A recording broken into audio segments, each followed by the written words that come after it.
बिस्मिल्लाहिर्रहमानिर्रहीम। अस्सलामु अलैकुम। Welcome to my YouTube and Facebook channel. I am Rana Asam Aleem. जी दोस्तों, तो पिछली वीडियोस में ज़िक्र हुआ 16th सेंचुरी प्रोज़ का, तो आज मैं 17th सेंचुरी का इंट्रोडक्शन जो है वो देने जा रहा हूँ। 17th सेंचुरी अपने तौर पे एक बहुत ही जो है वो इल्म अदब से भरपूर सेंचुरी है, जिसमें बहुत सारी जो है वो डेवलपमेंट्स हुई। तो आज मैं इस सेंचुरी का एक जो है वो इंट्रोडक्शन जो है वो देने जा रहा हूँ। तो 16th सेंचुरी की जब हम बात करते हैं तो इसको दो हिस्सों में तकसीम किया जाता है। पहला हिस्सा जो है वो उसको प्योरिटन एज कहते हैं, और प्योरिटन एज 1600 to 1660। तो ये दौर जो है वो 1600 से 1660 तक का जो दौर है, इसको जो है वो प्योरिटन एज कहते हैं। और उसके बाद जो दूसरा नाम है वो 1660 से 1700 तक है, और इसको रेस्टोरेशन पीरियड या एज ऑफ ड्राइडन कहा जाता है।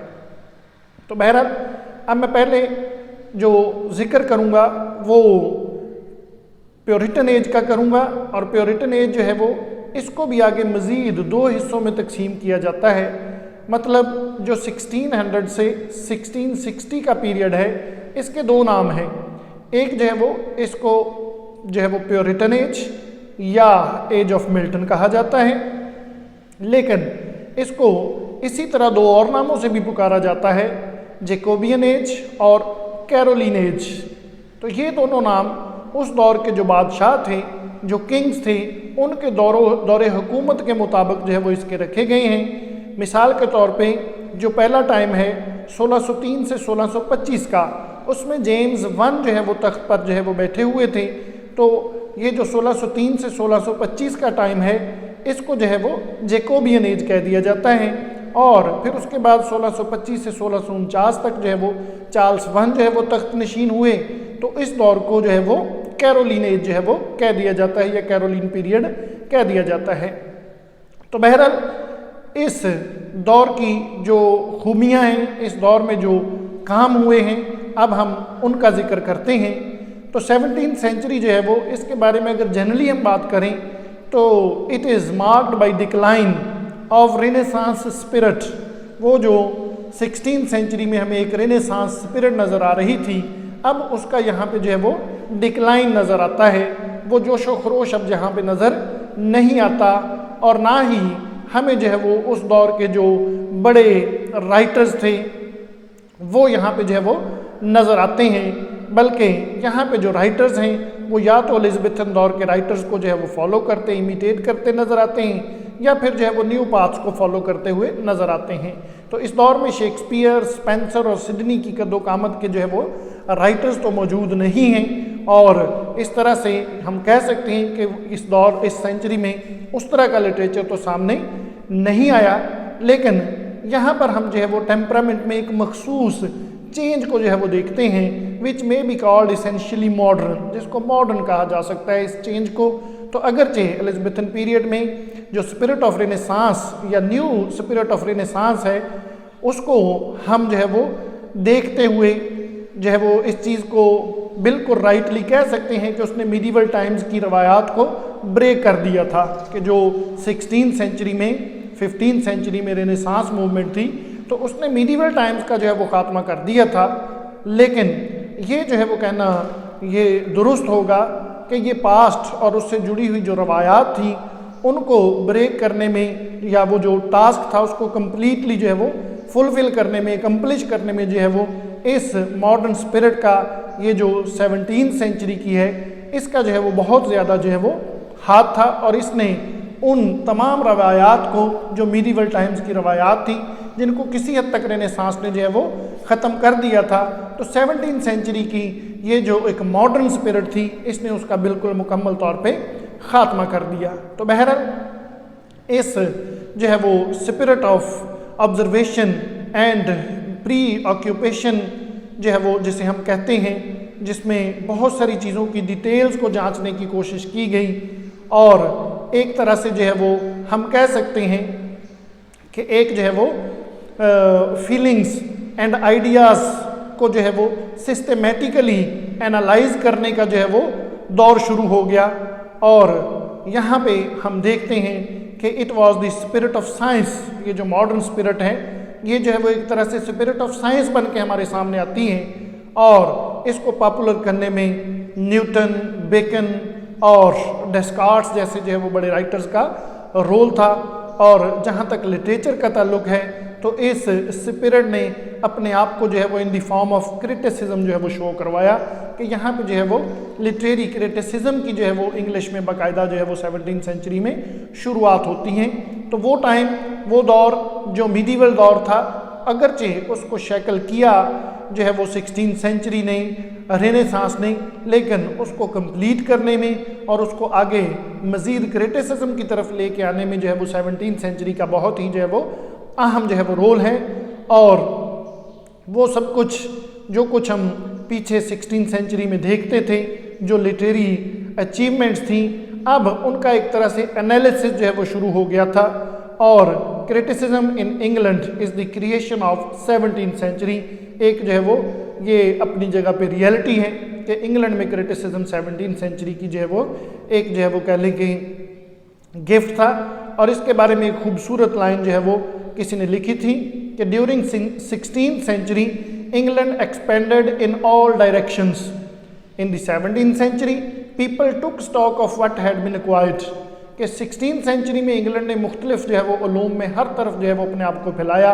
बहुत सारे मुख्तलिफ राइटर्स ने बड़ी खूबसूरत राइटिंग्स की, लेकिन 17वीं सेंचुरी में राइटर्स ने उसका टेक स्टॉक शुरू कर दिया। टेक स्टॉक का मतलब होता है एनालिसिस। अब उन चीज़ों का एनालिसिस जो है वो शुरू हो चुका था। तो इस तरह से 17वीं सेंचुरी का बहुत अहम कंट्रीब्यूशन है। और ये कहना बेजाना होगा कि they also analysed, classified and systemised it, कि उन चीज़ों को वो जो 16वीं सेंचुरी में मुख्तलिफ यॉन्स डेवलप हुई थी, मुख्तलिफ जो है वो राइटर्स ने मुख्तलिफ जो है वो अपना लिटरेरी राइटिंग्स को लिखा था, अब उनके ऊपर एक तरह से जो है वो उनका एनालिसिस जो है वो शुरू हो चुका था। और पहली दफ़ा राइटर्स ने इंग्लिश लैंग्वेज को फैक्ट्स को स्टोर करने और कन्वे करने के लिए एक मौसर सोर्स के तौर पे इस्तेमाल करना शुरू कर दिया था। और एक बहुत ही अहम डेवलपमेंट जो इस जो है वो spirit of observation and analysis, इस दौर की जो स्पिरिट है उसको spirit of observation and analysis कहना जो है वो मुनासिब होगा। तो इसकी वजह से जो चीज़ एक और पॉपुलर हुई या डेवलपमेंट हुई वो था biographies, art of biographies. Biographies को लिखने का सिलसिला शुरू हुआ जो कि 16वीं सेंचुरी में अननोन था। तो बायोग्राफी के साथ ही ऑटोबायोग्राफी का सिलसिला भी शुरू हुआ। बायोग्राफी और ऑटोबायोग्राफी में थोड़ा सा ही डिफरेंस होता है। बायोग्राफी हम जो है वो सवाने उम्री को कहते हैं और ऑटोबायोग्राफी हम खुद नविश्त को कहते हैं। बायोग्राफी मीन ऐसा शख्स जो आपके बारे में जानता हो तो वो आपके मुतल्लक आपके हालात ज़िंदगी को लिखता है, उसको हम बायोग्राफी कह देते हैं। और ऑटोबायोग्राफी यानी कि मैं खुद अपनी लाइफ के बारे में जो कुछ लिख देता हूँ उसको ऑटोबायोग्राफी कहते हैं। तो बहरहाल ये इसके बाद जो है वो एक जो है वो खूबसूरत डेवलपमेंट थी। और इसके साथ ही जो है वो दूसरी फॉर्म पॉपुलर हुई, उसमें डायरीज और जर्नल जो है वो लिखने का जो है वो ट्रेंड आया। और ये ट्रेंड भी जो है वो बहुत पॉपुलर हुआ इस जो है वो 17वीं सेंचुरी में। तो यहाँ पे क्रिटिसिज्म और उसके साथ साथ जो है वो बायोग्राफीज़, ऑटोबायोग्राफीज़, जर्नल्स और डायरीज लिखने का जो है वो ट्रेंड जो है वो शुरू हुआ। और ये जो बायोग्राफीज़ और ऑटोबायोग्राफीज़ थी, इनका सबसे बड़ा फ़ायदा ये हुआ कि इससे पहले शेक्सपियर जैसे बड़े राइटर के बारे में डिटेल्स को ढूंढना, उसकी अर्ली लाइफ के बारे में जानना थोड़ा मुश्किल था। लेकिन यहाँ पे राइटर्स ने जो है वो छोटी छोटी डिटेल्स अपने जो है वो हम असर जितने बड़े राइटर हैं तो बड़ी मेहनत से उनकी जो है वो लाइफ और उनकी जो है वो लिटरेरी वर्क्स के बारे में जो है वो लिखना और उसको कंपाइल करना जो है वो शुरू कर दिया। तो ये एक बहुत ही जो है वो खूबसूरत जो है वो डेवलपमेंट थी। और इन ये जितनी भी लिटरेरी जो है वो डेवलपमेंट्स थी, इनका मकसद एक ही था और वो क्या था कि जो है वो एनालिसिस ऑफ फीलिंग्स।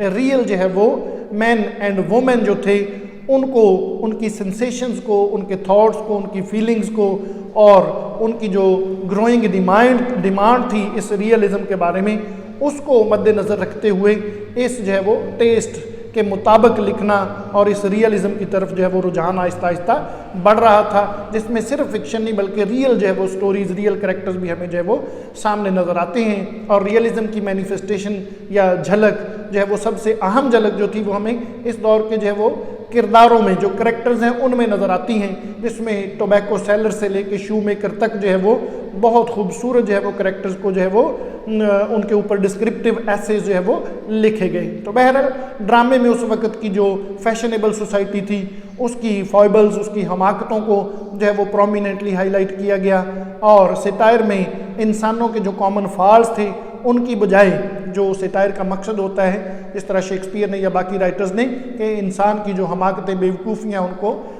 हाईलाइट करना या उनके ऊपर जो है वो हल्का फुल्का जो है वो क्रिटिसिज्म करना, तो उसकी बजाय यहाँ पे जो सेटायर का पर्पस था वो ये था कि मुखालफ जो मजहबी और सियासी पार्टीज थी उनके लोगों को जो है वो रिडिक्यूल का निशाना बनाना, तंज का निशाना बनाना।